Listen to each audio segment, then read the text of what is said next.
बात करते हैं आप लाहौर में जाकर के आप इसकी बात करिए।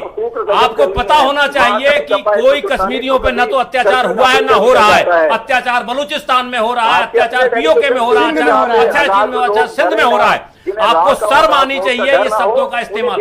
हमारे देश में केवल जम्मू कश्मीर ऐसी जगह है जहां पर भारत सरकार 1 रुपए किलो चावल देती है, 2 रुपए किलो चीनी देते हैं। हमारे यहाँ सबसे ज्यादा लिटरेसी रेट जम्मू कश्मीर का है, सबसे ज्यादा भुखमरी वहां की कम है, सबसे पढ़े लिखे नौजवान वहां पर हैं। क्या बात करते हैं आप इस तरह की?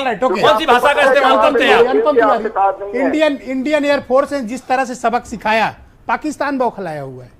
देखिए, पाकिस्तान की बौखलाने कई सारी वजहें हैं। कहीं सुना है कि कोई मिलिट्री चीफ बिजनेसमैन इंडस्ट्री ये तो हम इंडिया में बैठ करके हम लोगों के लिए तो आउट ऑफ द बॉक्स बातें हैं। इनको हम लोग सोच भी नहीं सकते। मिलिट्री काम मिलिट्री का है और सिविलियन सब काम सिविलियन सरकार देखती है। बिजनेसमैनों को लेना था।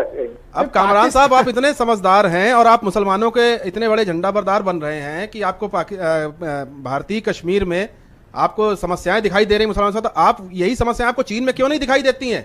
आप उइगुर मुसलमानों के साथ जो जुल्म हो रहा है उनके बारे में कितनी बार कहा है पाकिस्तान ने? शायद मेरे आर्टिकल्स नहीं पढ़े, मैं तो आवाज उठाता हूँ। मैं तो समझता हूँ कि वहाँ मेरा आपसे कोई पर्सनल दिया गया, तबाह कर दिया गया, मस्जिदें गिरा दी, सांस नहीं निकलती वहाँ पे, आवाज नहीं निकलती इनकी। आप उनके क्योंकि उनके पैसे पे पल रहे हैं। कामरान साहब, मैं व्यक्तिगत आप पे नहीं बोल रहा हूँ। भिखारी है, पूरे पाकिस्तान की मेंटालिटी है आज की। न सिर्फ मुसलमान बल्कि सिख बरादरी, ईसाई बरादरी, बाकी लोग भी वहाँ पे। रंजू जी, आप क्या मानते हैं, दुनिया के किसी मुल्क में ऐसा उदाहरण होगा कि कोई मिलिट्री लीडरशिप वहाँ पर बिजनेसमैन इंडस्ट्रियलिस्ट के साथ मिले? और पाकिस्तान की मीडिया में आपने खुद रिपोर्ट पढ़ी होगी। नहीं, वो पाकिस्तान की मीडिया। मुझे बहुत हैरानी है, कामरान साहब बहुत संजीदा पत्रकार हैं, बहुत सीनियर पत्रकार हैं, और आप ऐसी बात मत कीजिए कि जिसमें ये आप ये कहें कि आपके सेना के लोग जो है वहां के बिजनेस के प्रतिनिधि से मिल रहे हैं, उसमें कुछ भी नाजायज नहीं था, वो जायज था।